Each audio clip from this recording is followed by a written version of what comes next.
Hi, this is Eric Martin with Board Game Geek. I'm here with Jason Hill, designer of many things from Flying Frog Productions, but specifically now we're looking at Dark Gothic, or is it A Touch of Evil Dark Gothic? How is it's mostly Dark Gothic. Okay. Yeah. And so this is something you're demoing at Gen Con 2013. We just announced it here at the show, A Touch of Evil Dark Gothic, and and so it's basically the 5th anniversary of A Touch of Evil, and so we wanted to do something special for the game. And so we decided to do a brand new card game set in the same world of A Touch of Evil. So that hence Dark Gothic was born. All right. And it's right on the box here, deck building game. There's been a lot of deck building games. So how does Dark Gothic relate to the deck building game genre? Like what's different and what's unique for this world? Sure. So we're big fans of deck building games, and we've been playing a lot of them over the last few years, and it's a great new genre of game. And so we decided to sort of dabble in it, and so you'll see a lot of things that maybe seem kind of familiar, a row of cards and resources that you're spending to buy stuff. But we wanted to take our cards, a lot of cards, a deck that you build. But generally we wanted to add our own unique flair to it as well. So one of the things that we did was we basically have 3 different resources in the game. So whereas most deck building games you'll have 1 resource or 2 resources, with this we actually have Cunning, which is green, Spirit, which is blue, and Combat, which is red. So having that 3rd resource means that it kind of shakes things up a lot. It also means that we can have silver for some of the costs on cards or for some of the card benefits, and silver is basically like a wild card. So anytime you see silver, you can pick whatever color you want it to be, and it's that number of that particular color. So it's kind of cool to be able to shake things up with the way cards interact with each other and the costs of cards. Another thing that's kind of fun is we made it so that you actually, much like the A Touch of Evil board game, you have a hero that everybody is playing during the course of the game. Each person gets a different hero, and each hero has a special ability that's unique to them, so that's only that hero has that ability, and they also have a breakdown of what their starting deck consists of. So each hero starts a little bit shifted in one direction or another with the different resources that you're playing with. So it kind of shakes things up. Another kind of cool thing is, if you want to grab one of those honor cards over there, the one beside it, there's also this card called Honor that most characters start with one of these in their deck, and it's fun because it gives you a silver, which is that wild card that we were talking about, but it also lets you draw a card. So it means that if you get that in your first hand of cards, there's a good chance you're going to draw a card and have to shuffle before you get your second hand, which means you might end up getting some of the stuff you bought in the first turn right in the second turn of the game. So it kind of shakes it up and turns it on its ear.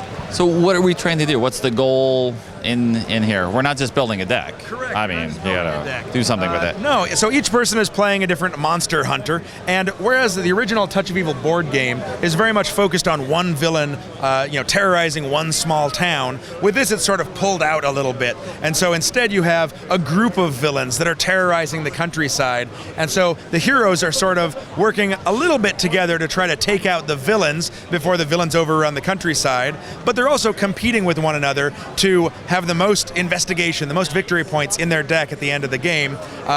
And by defeating the villains, the heroes can actually win sort of cooperatively. And the reason I say that is because there's also a little stack of cards over here beside the villains, which is called the shadows. And during the course of the game, cards can get added to the shadows. If there's ever 10 there, 10 cards in the shadows, it means that the villains have actually won the game and all of the heroes lose. So really the heroes are kind of cooperating to make sure the villains don't win, but then they're trying to determine amongst themselves who the master monster hunter is. So one of the other kind of fun aspects, you'll see that there's like the line of cards that comes out. Big, huge stack over here. Yeah, a big stack of cards for the main deck. But you also have those cards on the side that you can always buy to sort of upgrade your stuff. And one of them that's always available is the Hungry Dead. There's lots of zombies wandering the countryside. And so you can see here, whenever you pay the cost for the Hungry Dead that sits off to the side, they've got a fight ability that lets you destroy one of the cards that you played this turn or one of the cards from the center row. So you can basically pay their cost to feed a card to the Hungry Dead. So it helps you straight out of the gate be able to tune your deck, thin down stuff, or maybe get rid of stuff that you couldn't buy or that you really don't want somebody else to get their hands on. I gotta say, I keep looking at this card, and I keep reading it as Intuitive Wench. Intuitive wench. Well, you know, she's a very intuitive wench, I guess. That's how it works. One other thing that's kind of fun about it is, if you pull over those two little stacks of cards there, you can see that there's a type of card called Dark Secrets. And occasionally you'll get these into your deck, usually through getting an ally that's really cool but might be a little bit shady or something along those lines. And so this is basically like a little time bomb that goes in your deck. It's got a negative value for your victory points if it happens to be in your deck at the end of the game. However, if it gets shuffled back in and you draw it in your hand, it basically says if you have it in your hand during your turn, you have to play it before any other cards, and then you destroy it to draw one of these shocking discoveries, which is basically something usually bad that happens to either you or everyone as a group. So for example, you might have a Dark Storm where it gets rid of any cards that people had that remained in play, or you might have Little Secrets where you have to discard any cards that have a certain victory point, 2 victory points or more in your hand you have to get rid of. So basically it's going to wipe out your best cards from your hand. Or perhaps Late Night Experiments where, you know, if there are allies in the center row, they might be, you know, consumed by the darkness. So you mentioned an Omen Die here. Yeah, we do mention an Omen Die. So one other aspect of the game is that it actually has this Omen Die, which is a custom die numbered 1, 2, 3, 4, and then it's got 2 skulls on it. This is just the prototype, of course. But the Omen Die is basically used for certain card effects where it'll say, you know, roll the Omen Die and you get to draw that many cards or whatnot.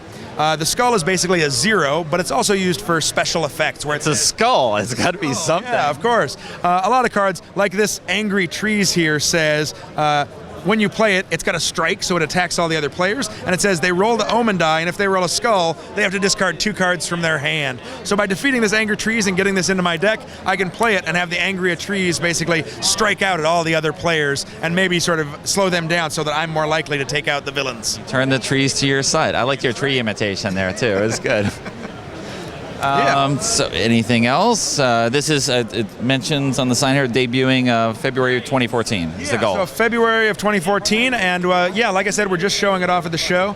One other kind of cool aspect is that the artwork for the game is, you know, mostly photographic, which is our standard style, but we decided to do something a little bit different for the actual villain characters here. And so you can see that the villains are actually done out as illustrations, and we wanted to make them look kind of like old-timey wanted posters, where maybe it's like an artist's rendition of, you know, what the werewolf that massacred the town, you know, next door looked like. It looked like that kind of, or the gargoyle looks sort of like that. Like antique map. So they're sort of meant to mimic that map look that you would see from the, you know, Touch of Evil board game. But you can see that there's a lot of different villains you can fight, so there's a lot of variation in which villains are going to come out. And there's different levels of villains, so you've got level 1, 2, and 3. So every game, you shuffle those up, put 1 level 3 face down, 1 level 2 face down, and then 1 level 1 villain face up. And you have to work your way through, you know, increasingly difficult villains to try to overcome the villains before they conquer the countryside. Well, thanks very much for the overview, Jason. Yeah, Good luck. Absolutely.